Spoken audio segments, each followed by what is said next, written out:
Santiago capítulo 4. Vamos a leerlo desde el versículo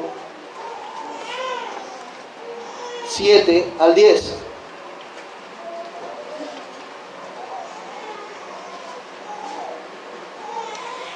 Dice así la palabra de Dios, versículo 7 del capítulo 4 de Santiago. ¿Lo tienen? Importante que sigan la lectura. Someteos pues a Dios, resistid al diablo y él huirá de vosotros. Acercaos a Dios y él se acercará a vosotros. Pecadores, limpiad las manos y vosotros los de doble ánimo, purificad vuestros corazones. Afligíos y lamentad y llorad. Vuestra risa se convierta en lloro y vuestro gozo en tristeza. Humillaos delante del Señor y Él os exaltará.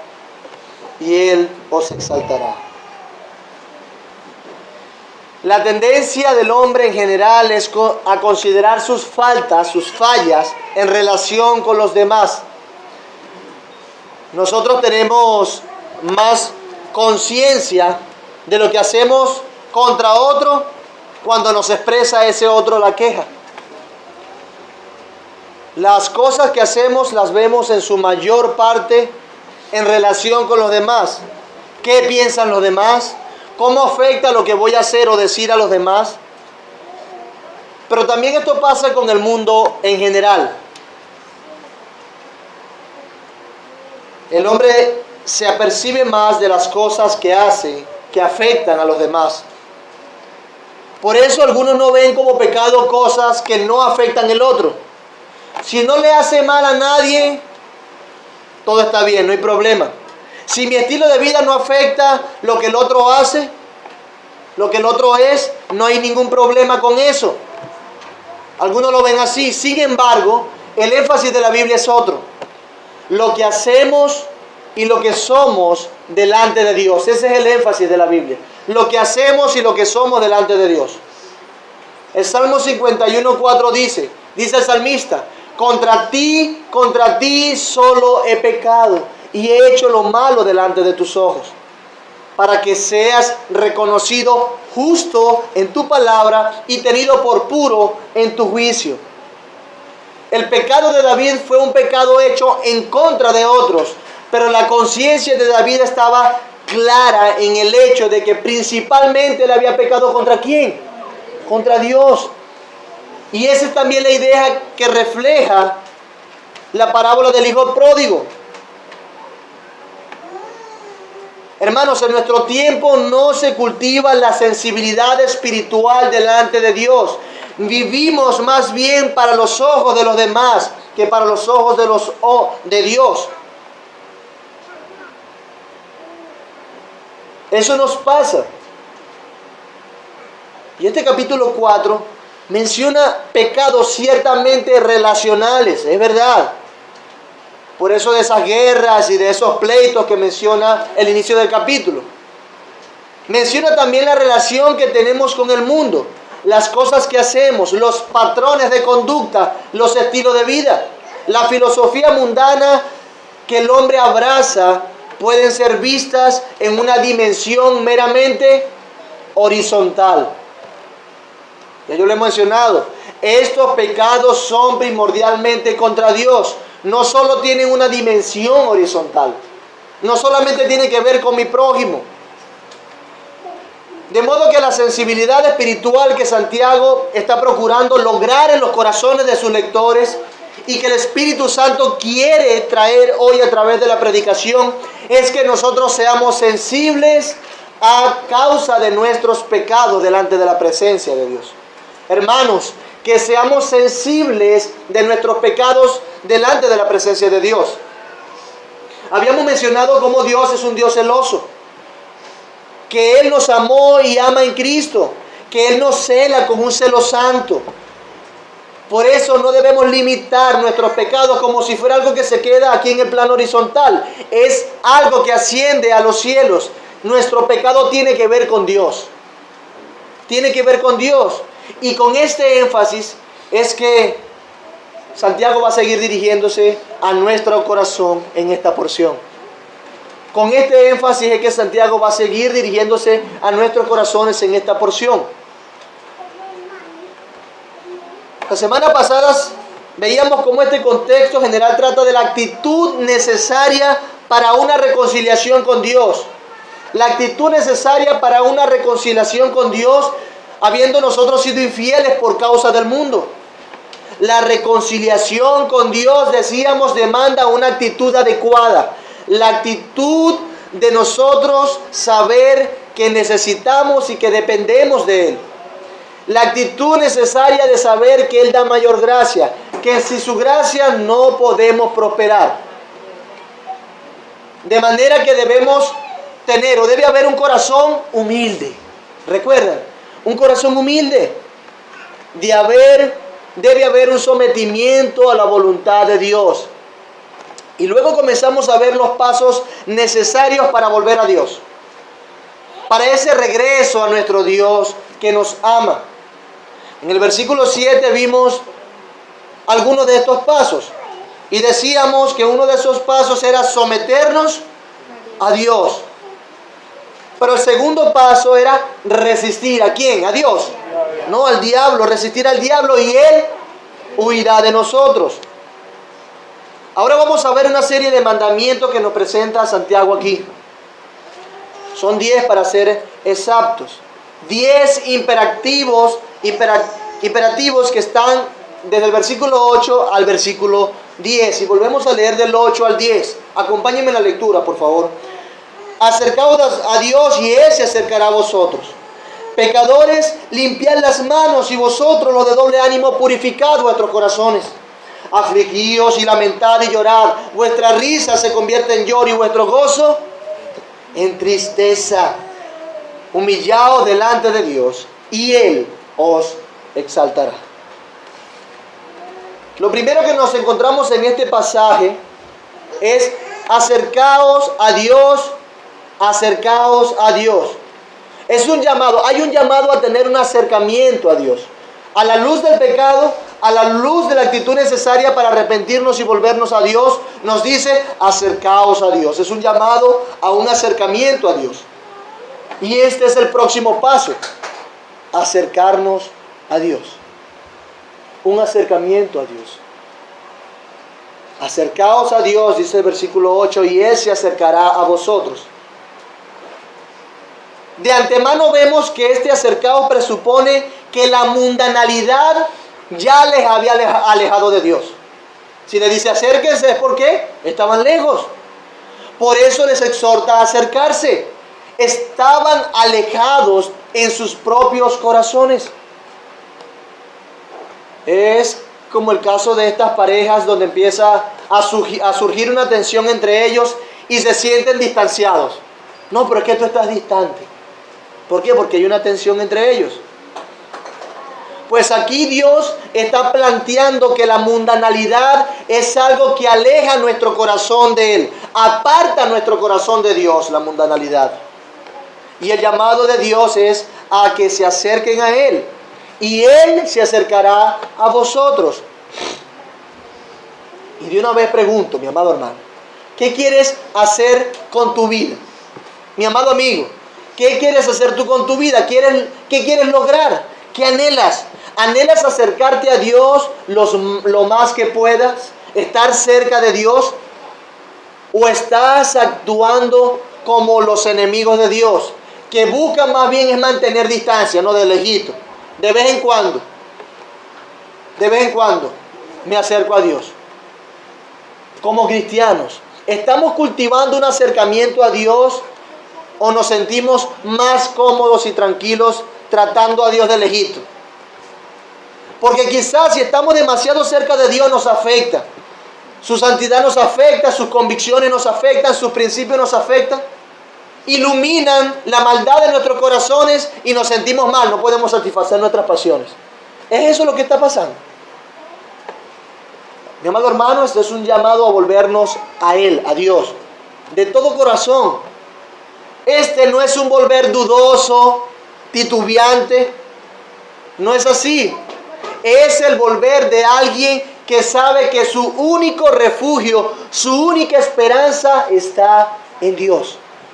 Decidido, determinado, entendiendo, solamente en Dios hay salvación y le necesito. Voy tras Él, me acerco a Dios. Este es alguien que huye no de Dios, sino que huye a Dios en arrepentimiento y fe. No huye de Dios, sino a Dios. Porque viviendo bajo los términos de Dios, siempre vamos a encontrar misericordia, gracia y perdón. Dios quiere, mi amado hermano, un acercamiento con un pleno corazón, donde no hay duda de que la búsqueda es una búsqueda de Dios, no de los beneficios que me da Dios meramente. Porque quizás algunos vienen a iglesias por los beneficios, o buscan a Cristo por los beneficios de relacionarse con cristianos. No debe ser meramente eso, debe ser una búsqueda de Dios de todo corazón, sabiendo que le necesitamos a Él, no meramente sus beneficios. Y debemos preguntarnos entonces, ok, mi amado hermano, Dios está en todas partes, Dios está en todas partes, entonces, ¿cómo nos acercamos a Dios? ¿Qué es acercarse a Dios? ¿Qué es lo que tenemos que hacer para acercarnos a Dios? ¿Cómo nos acercamos a Dios? Esto es una respuesta muy sencilla, yo creo que todos lo saben. La Biblia en general nos habla de dos maneras de acercarnos a Dios. Y desde que entramos nuevo en la fe nos dice, ¿cómo nos acercamos a Dios? A través de su palabra y a través de la oración. Son los dos métodos ideales. Son las cosas que no hace aquel que no ama a Dios. ¿Qué hace aquel que no ama a Dios? Bueno, no orar, no ir a la palabra. El que no ama a Dios no tiene ninguna relación con Dios, de manera que no lee la Biblia. Entonces, los que quieren acercarse a Dios tienen que hacer estas dos cosas. Tienen que hacer estas dos cosas: leer su palabra, estudiarla y orar. A través de la lectura vamos a conocer el amor de Dios, las convicciones de Dios. ¿Qué piensa? ¿Qué cosas le gusta? ¿Qué no le gusta? Vamos a conocer que Él está, qué es lo que Dios está haciendo por nosotros. Vamos a conocer lo que Él hará por nosotros. No sé si le ha pasado en esos momentos de piedad fogosa que tenemos, que le empezamos a leer un libro de la Biblia y pensamos en ello y queremos leer el otro capítulo porque estamos a la expectativa. Eso nos pasa porque conocemos a Dios y Cristo hizo esto y hizo aquello y vivió así y hizo lo otro y dijo esto, y conocemos más a Dios, lo que Él tiene para nosotros de verdad. Le conocemos a Él. Y de esa forma, a través de la lectura de su palabra, hay un acercamiento a Dios, porque me interesa lo que Dios piensa. Nos debe interesar lo que Dios piensa, porque nos acercamos a Dios porque nos debe interesar o nos interesa lo que Él dice. Me interesa su punto de vista, no solamente el mío. No, me interesa lo que el Señor tiene que decir acerca de esto. De hecho, mi amado hermano, nosotros abrazamos la mundanalidad cuando buscamos nuestro propio camino, cuando buscamos nuestro propio método de hacer las cosas, de hallar satisfacción a nuestra propia manera. Hacer las cosas como yo quiero, cuando yo quiero y como me gustan. Y abrazamos la mundanalidad, nos alejamos de Dios en vez de acercarnos. Esa es la mentalidad del mundo: independencia, autosuficiencia y orgullo, vanidades.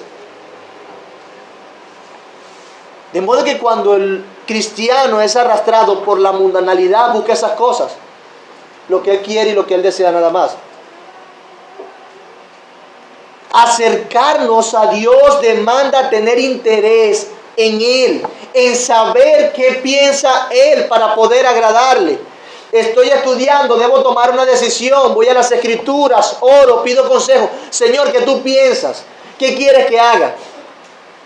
Estoy trabajando, necesito tomar una decisión como empleado, hablar con mi jefe. Señor, ¿qué debo decir? ¿Qué piensas tú? ¿Qué debo hacer?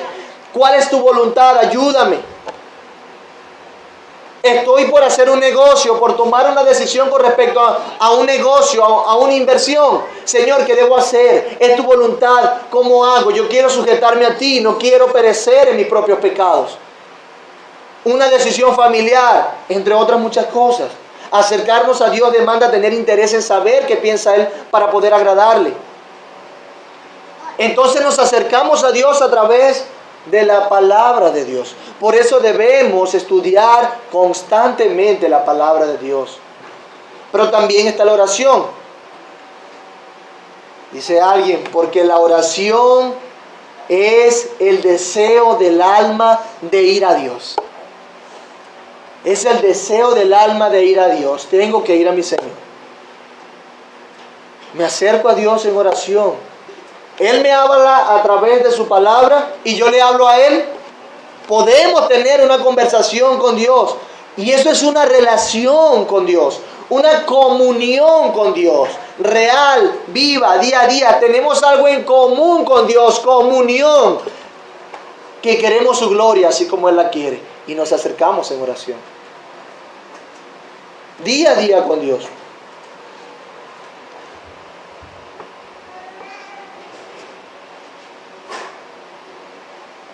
Pero esto incluye también la meditación.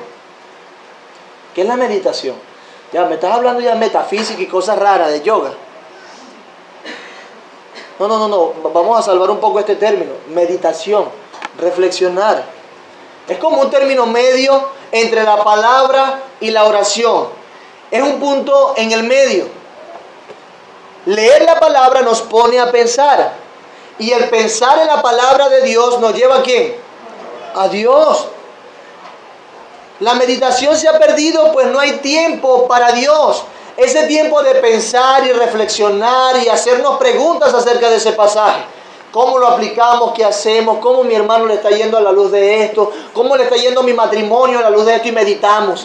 Y pensamos y pensamos. No solamente en el problema, porque a veces nos acostamos, no dormimos pensando en un problema. Pero no en Dios. ¿Qué hacemos? ¿Cómo lo hacemos? Reflexionar en Dios, meditar en Dios. Pero esa meditación se ha perdido porque no tenemos tiempo para Dios, sencillamente.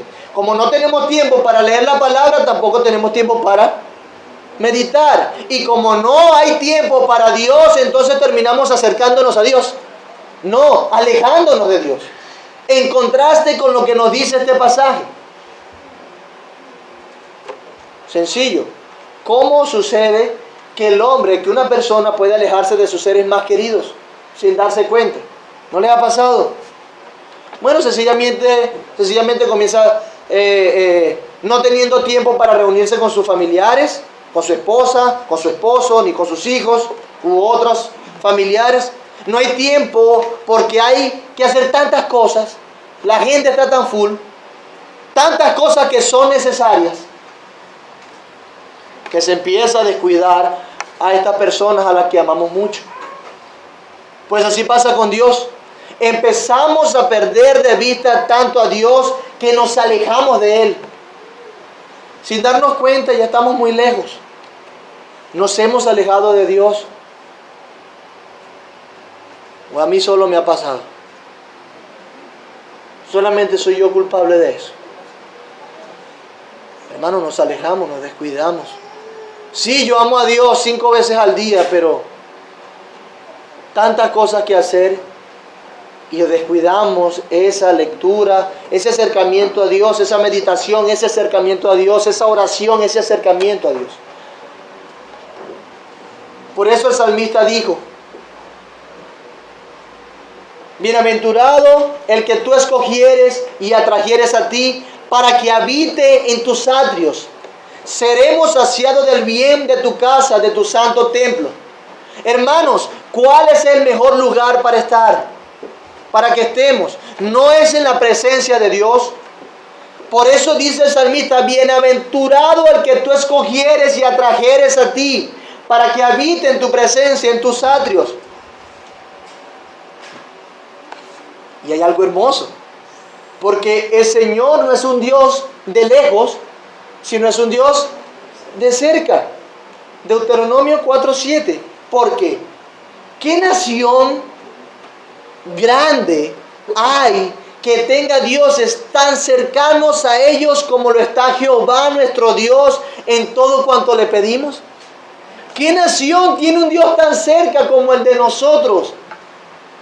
¿Qué nación puede gloriarse como nosotros que tenemos un Dios cercano? Si tenemos un Dios cercano, podemos acercarnos a Él, mi amado hermano, mi amada hermana, a través de estas cosas.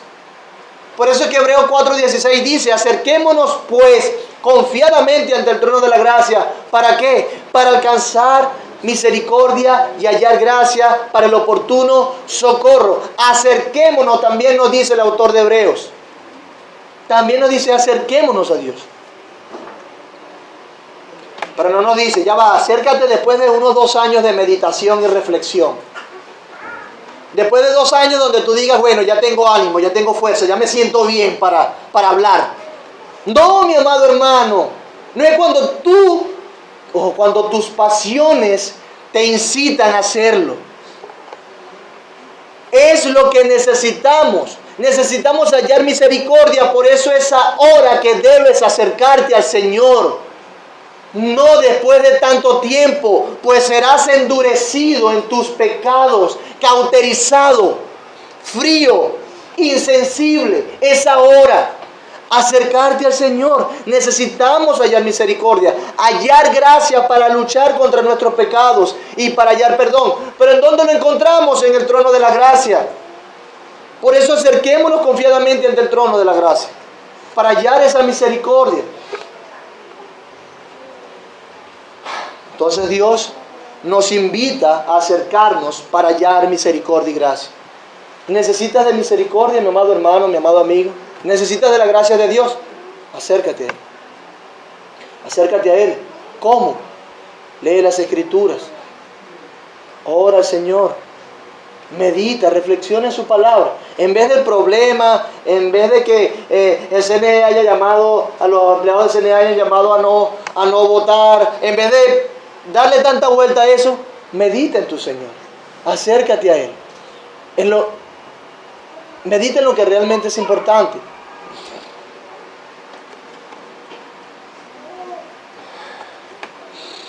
Dice Oseas 14:2: llevad con vosotros palabras de súplica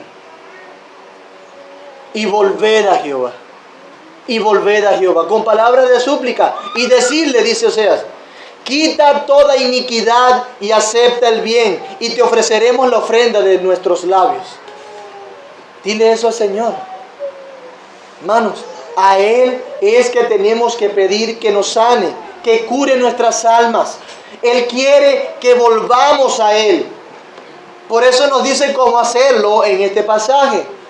Llevemos nuestras súplicas y pidámosle que quite la iniquidad de nuestros corazones. Acerquémonos a Dios. Hagamos como el salmista. Salmo 27:4.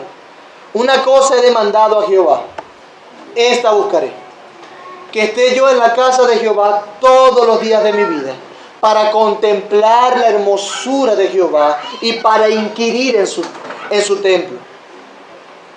Hermanos, sed espiritual. Esa sed espiritual por Dios es algo del Espíritu de Dios. Debemos suplicarle a Dios que tenga misericordia, poniendo un deseo en nosotros, que se incremente nuestro amor por Él, nuestro deseo de estar con Él. Señor, te suplico, ayúdame a desear estar cerca de ti, ayúdame a desearte a ti, a estar en tu santo templo. Quiero contemplar tu hermosura, la hermosura de tu santidad. Quiero deleitarme en ti. Pidámosle eso al Señor. Deseo estar contigo, Señor. Pidámosle eso al Señor. Hermanos, si no tenemos deseo de estar con Dios es porque algo está mal. Algo anda mal. Algo anda mal. Algo que no está bien. De manera que debemos clamar a Dios y anhelar tener comunión con Dios como el ciervo que brama por las corrientes de las aguas. Desearle, desearle. Mi amado hermano, mi amado amigo, Dios quiere un regreso voluntario a Él. Voluntario. Vuélvete al Señor. Un regreso de corazón. Él quiere que de corazón nos ofrezcamos a Él. Señor, toma, soy tuyo. Presentemos como nuestro cuerpo como sacrificio vivo y agradable al Señor, como dice Romanos 12. Por eso dice, acercaos a Dios, acercaos a Dios, acercaos a Dios. Además notemos algo maravilloso. Con mucho cuidado la bendita promesa que hay aquí. Dios nos recibe con su perdón. Nos manda a acercarnos voluntariamente a Él. Y observemos la promesa. Acercaos a Dios y Él se acercará a vosotros. ¡Wow! El Señor se acercará a nosotros. ¡Qué promesa! Y esto es sumamente hermoso. Tanta profundidad de esto, tanta teología, tanta información acerca de Dios en este pasaje. Pues sí, Dios denuncia tanto pecado. Dios denuncia la mundanalidad, pero también anuncia su bendita gracia, el perdón para viles pecadores. Anuncia que aún nosotros siendo infieles, Él está dispuesto a recibirnos de nuevo si nos acercamos a Él. Acércate a Dios y Él se acercará a ti. Y Él se acercará a ti. Resistimos al diablo y el diablo huirá. Si nos acercamos a Dios, Él se acercará a nosotros. Él se acercará, será propicio a nosotros. Será propicio a nosotros. Dice alguien, hay dos cosas que el cristiano tiene que cultivar en su visión. En su visión. Las espaldas del diablo y el rostro de Dios. ¿Ah? Que veamos siempre la espalda del diablo huyendo de nosotros, porque lo estamos resistiendo. Y que veamos siempre el rostro de Dios, porque lo estamos buscando. Salmo 145, 18 dice, cercano está Jehová a todos los que le invocan, a todos los que le invocan de veras, de verdad. Cercano está el Señor. Jeremías 29:13 dice, y me buscaréis y me hallaréis, porque me buscaréis de todo vuestro corazón. Mi amado hermano, mi amado amigo, si tú buscas al Señor genuinamente, de todo tu corazón, lo vas a encontrar. Porque Él ha prometido acercarse a aquellos que se acercan a Él. Es una promesa de Dios. Acércate a Dios. Ahora pregunto, ¿te has alejado de Dios por causa de la mundanalidad o de cualquier otra causa? ¿Te has alejado de Dios? ¿Te has alejado de Dios? Reflexiona por un momento en tu día a día, en tu tiempo de meditación, de reflexión, de oración. He aquí el llamado de Dios. He aquí el llamado de Dios. Acércate a Él y Él se acercará a ti. Él vendrá. Como nos hemos aprendido, si permaneces en mí y mis palabras permanecen en vosotros, pidan todo lo que queráis y será hecho. Ese acercamiento implica un conocimiento de la voluntad, una plenitud en saber que Dios ha sido propicio a perdonar nuestros pecados. ¿Y qué pasa cuando a alguien se le perdona la vida? ¿Vamos camino entonces a la horca? A que nos corten quizás también la cabeza o a ser aserrados y nos dicen, por edicto del rey se te perdonó la vida. ¿Qué pasa con aquella persona? Sale como triste, alegre. Su rostro se embellece. Su rostro cambia sabiendo que ha encontrado perdón y su actitud cambia. Mi hermano, cuando tú has entendido el perdón de Dios, es decir, que Dios se ha acercado a ti y ha sido propicio, tú estás gozoso porque has sido perdonado. Y lo que más necesitaba sucedió, encontraste el perdón. y lo que más necesitabas, más necesitabas. He aquí el llamado de Dios, acércate a Él y Él se acercará a ti. Ahora viene el paso de la purificación. Ahora viene el paso de la purificación. Versículo 8. Y vosotros, los de doble ánimo, purificad vuestros corazones.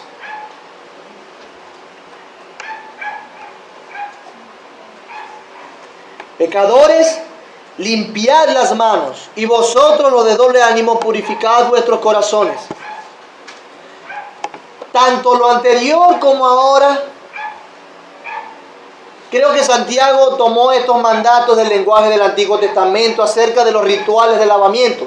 Personas judías, y es interesante porque me imaginé a Santiago, aunque él escribió, pero si hubiese tenido la oportunidad de decir esto, como yo estoy ahora con ustedes, leyendo el Antiguo Testamento y predicándole, porque estos dichos son repercusiones o son ecos del Antiguo Testamento. Entonces él usa el lenguaje del Antiguo Testamento acerca de los rituales de lavamiento. Y los judíos conocían muy bien las diferentes maneras en que ellos venían a ser considerados inmundos por diversas razones, y para cada ocasión había ordenanzas para ello. Entonces se hace un paralelismo para ilustrar lo que ocurre en nuestro contacto con el mundo. Santiago nos dice, en otras palabras, que cuando entramos en contacto con el mundo es como si un judío entrara en contacto con un muerto, con un cadáver. ¿Y qué pasaba cuando un judío entraba en contacto con un cadáver? Se contaminaba. No podían hacer esto o aquello porque eran considerados inmundos y debían pasar por ciertos ritos de purificación. Eso es lo que debía hacer un judío.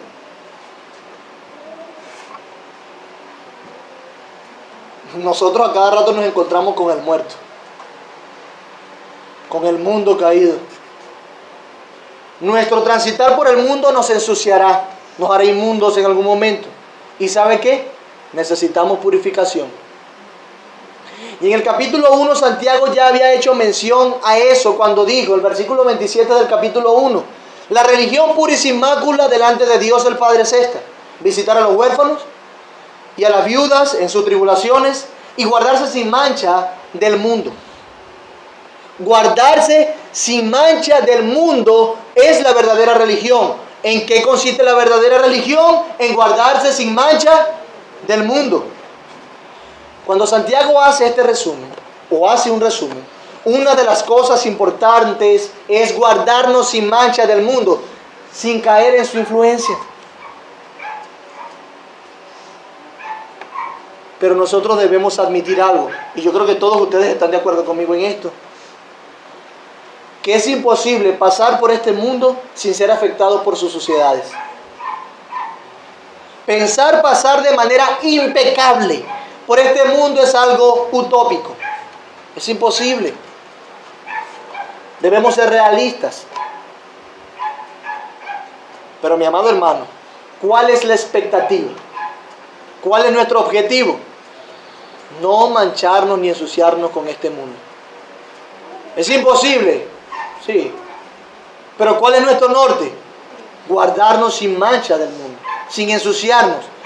No, por eso nos ensuciaremos ciertamente, pero nuestros deseos y nuestros esfuerzos deben ir tras guardarnos sin mancha del mundo, pues en eso consiste la verdadera religión. No es una excusa la imposibilidad. Nuestro corazón debe anhelar guardarnos sin mancha del mundo. Pero el mundo mancha. Y si la mundanalidad, mi amado hermano, ha entrado en sus múltiples formas a nuestro corazón, entonces debemos limpiarnos y purificarnos, porque quedarnos sucios no es algo que se queda sin consecuencias. Si usted se queda sucio, no es algo que se queda sin consecuencias. Si yo me quedo sucio, eso va a afectar mi vida, va a afectar mi conciencia. ¿Es que acaso no le ha pasado que usted está infectado de tantas cosas del mundo que piensa en eso? Y todo lo permea por allí, y todo lo ve por allí. Afecta nuestra vida, nuestra conciencia, va a afectar mi desenvolvimiento como cristiano. El mundo afecta nuestra visión espiritual y no vamos a ver las mismas cosas con los ojos de Dios. La vamos a ver con los ojos del mundo. Por eso es la necesidad tan grande de esa renovación del entendimiento por medio de la palabra de Dios, acercándonos a Dios. Por eso es que dice, pecadores, limpiad las manos. Es como que agarrar la suciedad con que te has ensuciado del mundo y sacudírtela.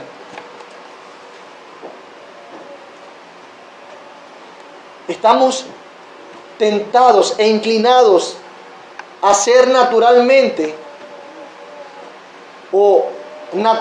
estamos inclinados a asimilar el molde del mundo. Por eso tenemos que cuidarnos, hermanos. Y si nos ensuciamos en algún momento, ¿qué debemos hacer? Limpiarnos. Pecadores, limpiad las manos, purifíquense. Y esa purificación, que si usted observa, se da cuenta que abarca dos elementos. Los elementos externos y los elementos internos. Pecadores, limpiad las manos, externo. Y vosotros los de doble ánimo, purificad vuestros corazones, interno, externa y internamente. Porque una mera limpieza, si podemos decirlo, una mera reforma externa no es suficiente. Es algo que debe partir del corazón, mi amado hermano. Debe ser algo que parte del corazón. No solamente algo externo. Y como judíos, yo creo que ellos, cuando escucharon estas palabras, estos destinatarios se acordaron de un salmo. Seguro que sí. Salmo 24, 3 y 4. ¿Quién subirá al monte de Jehová? ¿Y quién estará en su lugar santo? ¿Quién? El limpio de manos dice aquí, y de corazón puro.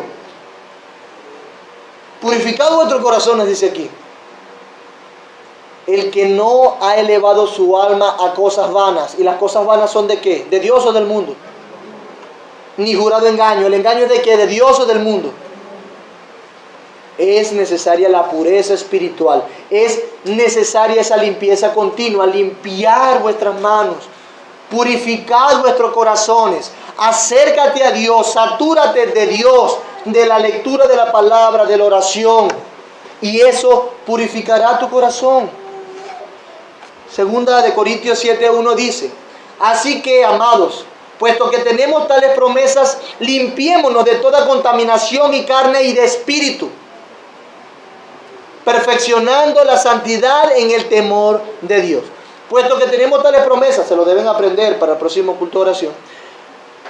Así que, amados, puesto que tenemos tales promesas, limpiémonos de toda contaminación de carne y de espíritu, perfeccionando la santidad en el temor de Dios. Pablo también dice algo así.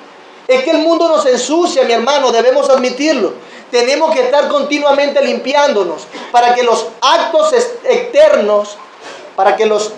externos sean correctos y para que las motivaciones que producen esos actos externos, esas acciones, sean santas en la presencia de Dios. No solamente para aparentar, no, que yo soy evangélico. Entonces cambiamos nuestra manera de vestir, nuestra manera de arreglarnos y algo meramente externo.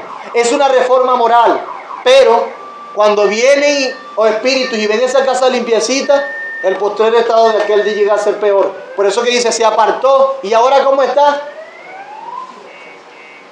Peor que antes.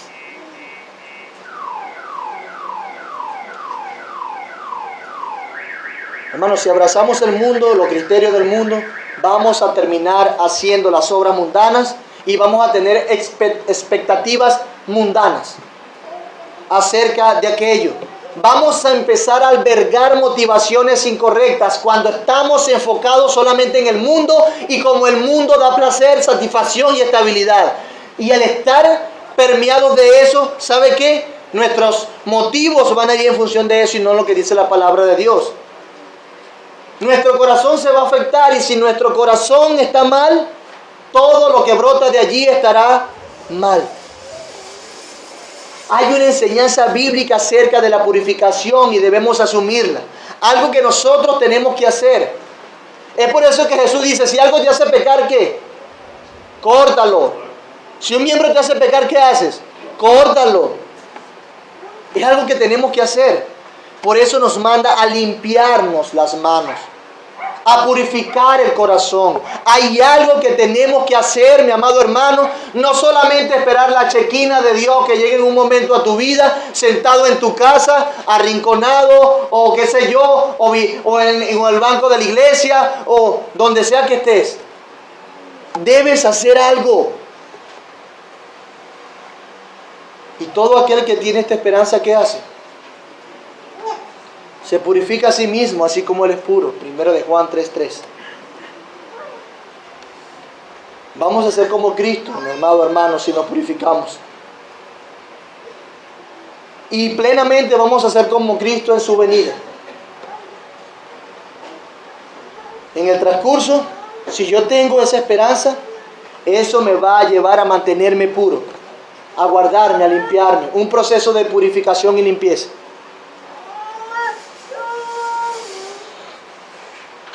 No quiero pasar por alto como Santiago identifica a estas personas a las que le habla. ¿Cómo les dice? ¿Cómo les llama en ese pasaje? ¿Se dan cuenta en el versículo 8? Para aludir a ellos, ¿cómo les dice? Pecadores. Hermano, le dice pecadores. Esto es algo para producir un choque con nuestra conciencia y producir una sensibilidad donde no la había probablemente. Pecadores. Ay, yo soy pecador. Ay, yo hago mal. Ay, yo peco. Sí, por eso le dice pecadores. Ninguno está eximido. Todos son pecadores. Pecadores. Purificar las manos. Él pudo haber dicho sencillamente, purificar las manos, limpiar los corazones, pero Él le pone, pecadores, limpiad vuestras manos. Purificad vuestros corazones. Y eso es algo que definitivamente va a provocar una sensibilidad espiritual. Santiago quiere que nosotros seamos sensibles espiritualmente. Eso es lo que quiere Santiago. Que seamos sensibles espiritualmente. Es algo que nos hace, el hecho de identificarnos como pecadores, es algo que nos hace conscientes de lo que realmente somos, de que somos pecadores. Quiere crear una sensibilidad en nuestros corazones. Pero además de decir pecadores, le dice que, ¿cómo le dice también? Hombres de doble ánimo. Vosotros, los de doble ánimo, purificad vuestros corazones. La idea aquí de doble ánimo es de alguien que está vacilante, que está dividido. Allí, vacilante, dividido, no sabe qué hacerse aquí o allá y está allí.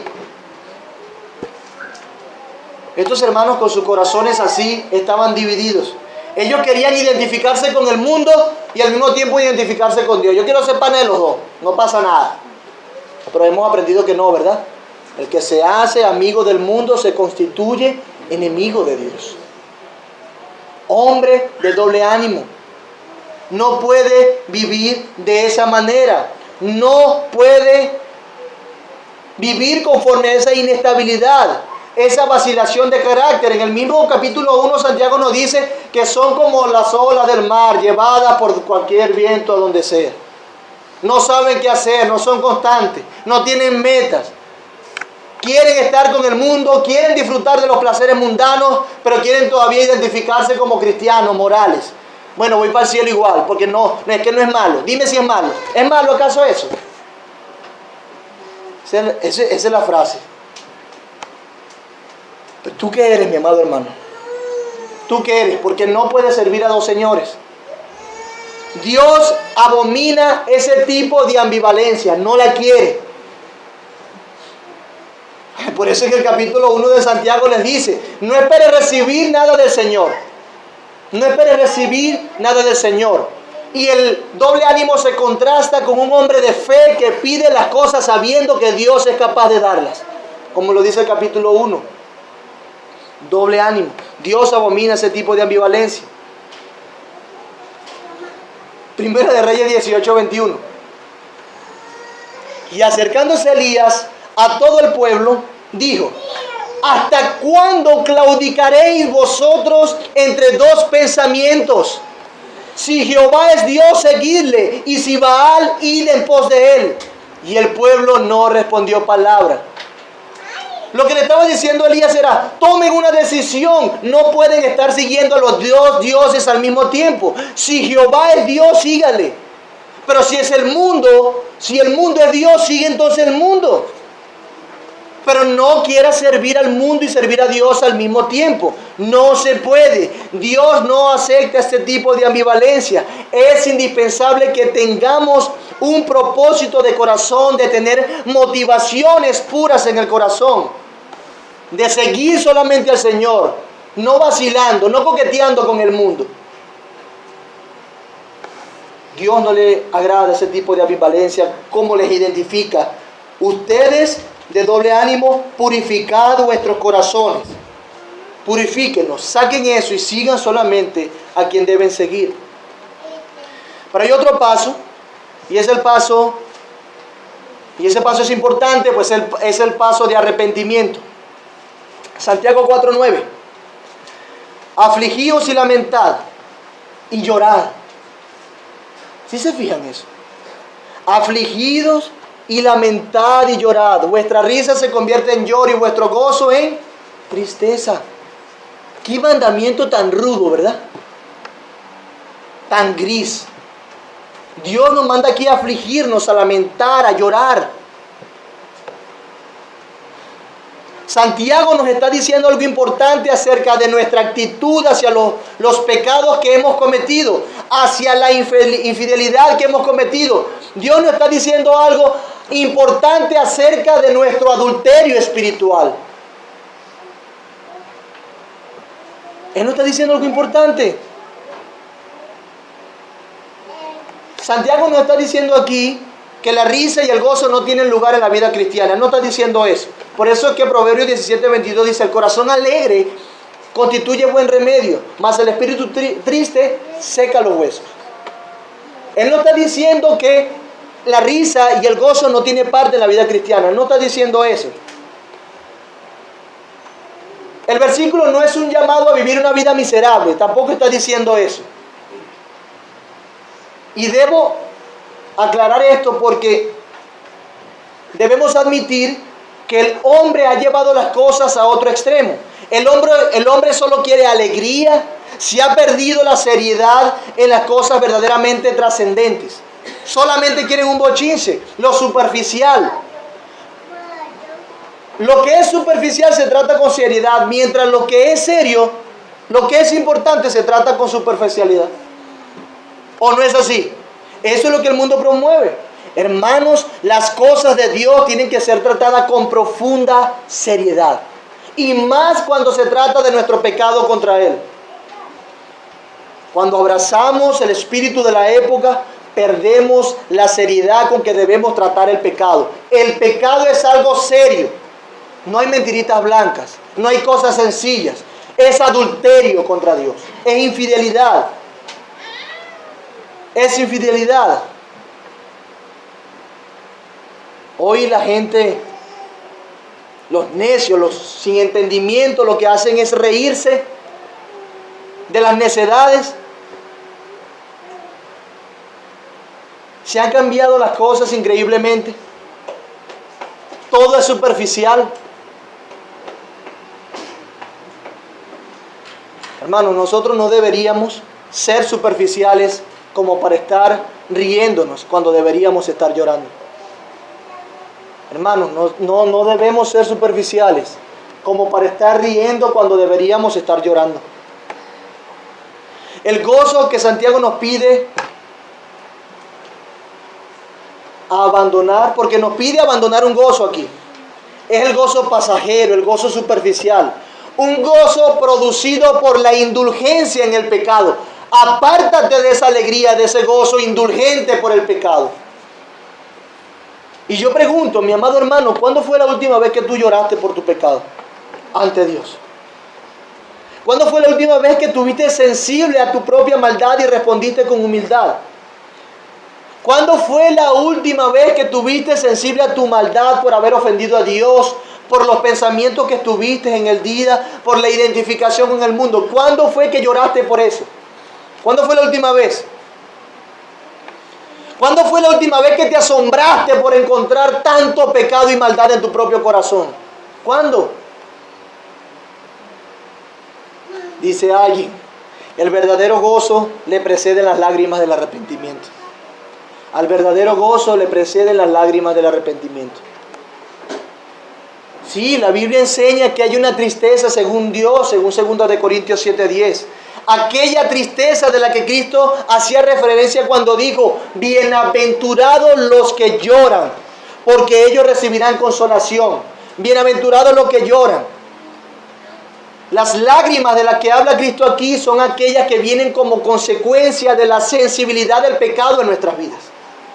Sensibilidad al pecado en nuestras vidas. Lágrimas, lágrimas, lágrimas. Lo que Santiago entonces nos llama aquí es a un llorar producido por lo que estas personas estaban haciendo. ¿Y qué estaban haciendo? Ya lo hemos visto. Muchas cosas. Lágrimas. Afligidos por lo que estaban haciendo. Pero dice luego afligidos. Afligidos. Habla de dolor.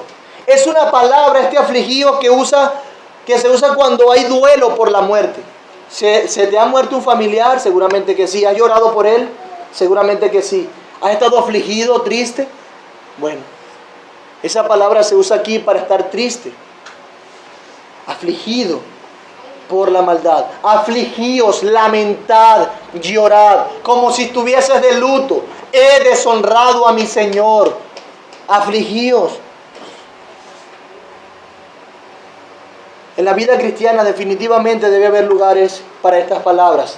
Hay momentos donde se debe cambiar el gozo superficial, el gozo indebido por un verdadero luto del alma por causa del pecado. Cambiarlo por una seriedad por lo que hemos hecho delante de Dios. Hermanos, el pecado es serio. Por favor, es serio. Afligíos. Ay, hermanos, ¿cuánto lloramos por lo que no tenemos que llorar? Se evidencian nuestras pasiones. ¿Cuánto lloramos y nos lamentamos y nos afligimos por lo que nos pasa? Por lo que padecemos, por las necesidades, por las frustraciones propias de nuestras circunstancias. Cuánta tristeza y aflicción y lamentos por no tener lo que entendemos que debemos tener. Porque nuestras expectativas apasionadas no se han cumplido, lloramos. Y lloramos por lo que no debemos. Pero qué duros somos para llorar por el pecado de la incredulidad. Qué duro para afligirnos por nuestro pecado de incredulidad. Por lo correcto no nos afligimos. Qué insensibles delante de nuestro pecado de falta de contentamiento. Cambiamos las prioridades. Cambiamos esas cosas. Qué duros somos. Increíblemente encontramos razón para cambiar, para justificar la causa de nuestras lágrimas y aflicciones. Y somos flexibles, tolerantes y permisivos, indulgentes por nuestros pecados. Definitivamente hemos estado haciendo lo contrario. Y Dios sigue diciendo, acércate a mí, yo me acerco a ti, no importa lo que pase. Yo estoy contigo, yo seré tu gozo. Yo seré tu gozo. Tener sumo gozo cuando estéis en diversas pruebas, sabiendo que la prueba de vuestra fe produce paciencia y que ésta tenga su perfecto resultado, para que seáis perfectos y cabales sin que os falte cosa alguna. Y si no puedes hacerlo, pídele al Señor que te ayude. Pide sabiduría. Y Dios es el Dios dador. Dios es el Dios dador. Entristécete por el pecado. Por eso debes entristecerte y llorar y afligirte. Hemos estado haciendo lo contrario. Sí, también nos sorprendemos por el pecado de otros. buscamos ayudarlos a veces, nos involucramos y hasta lloramos con ellos por sus pecados, pero ¿qué de nosotros? ¿Qué de nosotros? ¿Qué de las lágrimas por nuestros propios pecados? Eres buenísimo viendo el pecado del otro, yo también, pero eres buenísimo viendo tu propia maldad. Eres buenísimo aconsejando, pero eres buenísimo aconsejándote a ti mismo. Te aflige por tu propio pecado. Debemos hacer como el salmista, Salmo 38, 18. Por tanto, confesaré mi maldad y me contristaré por mi pecado. Me entristeceré por mi pecado. Por eso hemos de entristecernos. Las cosas que en un momento fueron motivo de risa, de gozo mundano, tienen que convertirse en motivo de dolor y tristeza, de llanto, de clamor, de tristeza. Lo que alguna vez nos daba gozo y alegría debe convertirse en tristeza, en luto, mi amado hermano. Esos momentos o esos pecados que en algún momento nos trajo placer y satisfacción, esas mismas pasiones de las que hemos estado hablando, son esos mismos pecados que debemos traer a la presencia de Dios y afligirnos por ellos, llorar de tristeza, de vergüenza y dolor y pedir: Señor, ten misericordia de mí. ¿Sabe, Señor? Estoy pensando que yo no peco, que paso días sin pecar, que soy muy bueno. Señor, tu palabra dice que el que dice que no tiene pecado es mentiroso y te hace a ti mentiroso. Señor, hazme sensible a mi pecado. Muéstrame aún hasta los pecados que me son ocultos. Ese debe ser nuestra oración. Muéstrame, aún como dijo un puritano, muéstrame mis facultades que actúan en contra de mí. Lo bueno que tengo, mis facultades que actúan en contra de mí, muéstramelo para apartarme de ellos. Eso es lo que deberíamos pensar. ¿Conocemos algo de esto de que nos está diciendo Santiago aquí? ¿Lo hemos experimentado en algún momento, mi amado hermano? Mi amado amigo, ¿has experimentado el dolor por tu pecado? Y si lo vivimos en algún momento, te pregunto, ¿por qué ya no ha pasado más? ¿Qué ha pasado? ¿Acaso hemos desvirtuado la naturaleza del cristianismo? ¿Hemos desvirtuado la naturaleza del cristianismo? De llorar por lo que debemos llorar y de reír por lo que debemos reír. Afligíos y lamentad y llorad, vuestra risa se convierte en lloro y vuestro gozo en tristeza. Hermano, no nos quedemos esperando que nuestra restauración ocurra. Estás mal con Dios, estás alejado de Dios, entonces tenemos que hacer algo al respecto. Y aquí la actitud necesaria y los pasos necesarios para volvernos a Dios, para nuestra restauración con Dios. Hay cosas que tenemos que hacer ante las cuales nuestro Señor reaccionará. Hay cosas que tenemos que hacer.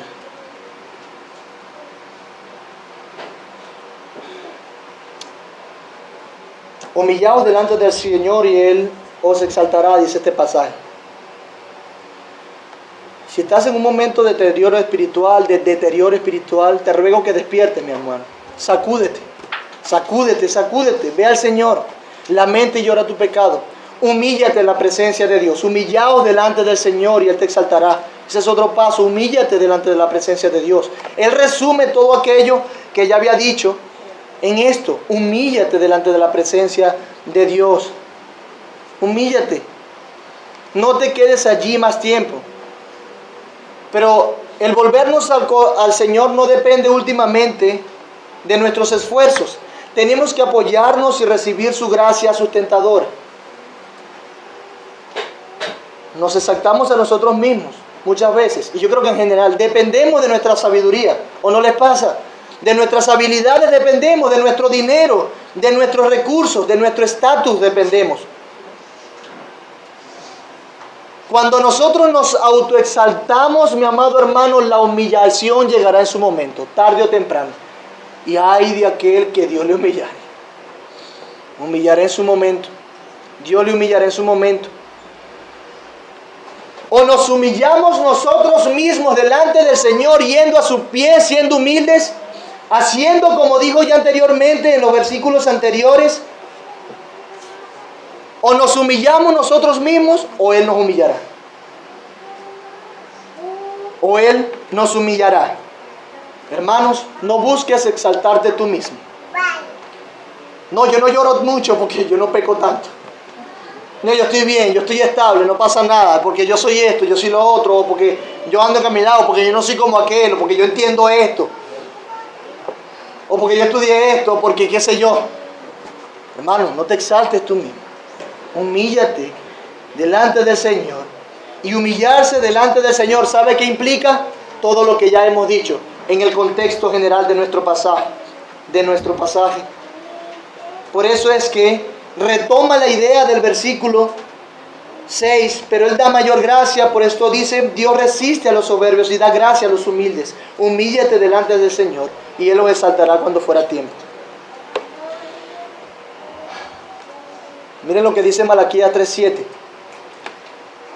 Desde los días de vuestros padres os habéis apartado de mis leyes y no las guardasteis. Volveos a mí y yo me volveré a vosotros, decía el Señor a estos judíos. Pero por favor, no hagas como hicieron estos judíos en tiempo de Malaquías. Dios le dice, volveos a mí y yo me volveré a vosotros. ¿Y sabes qué le dijeron ellos? ¿En qué hemos de volvernos a ti? El Señor nos preserve.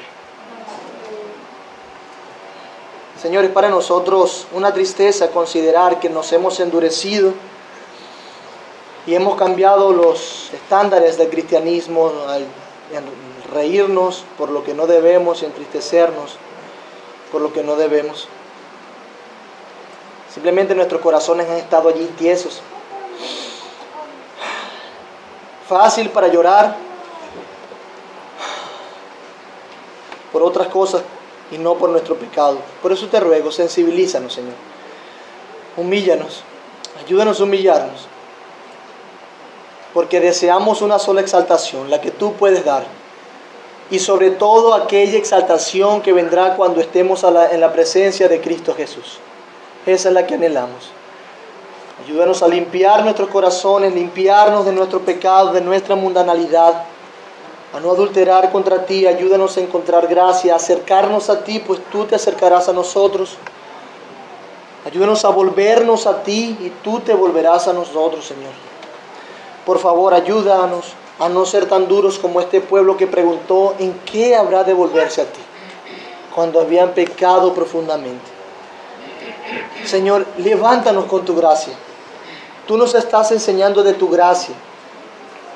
¿Cómo nos restauramos? Bueno, Señor, yendo a ti, y tú has prometido darnos gracia, mayor gracia. Qué consuelo tan grande, que en nuestra maldad no estamos totalmente separados de ti, sino que tú extiendes tu mano para recibir a aquellos que vienen arrepentidos y entristecidos por sus pecados. Bienaventurados los que lloran, dices tú, Señor. Ayúdanos y perdónanos. Te lo rogamos.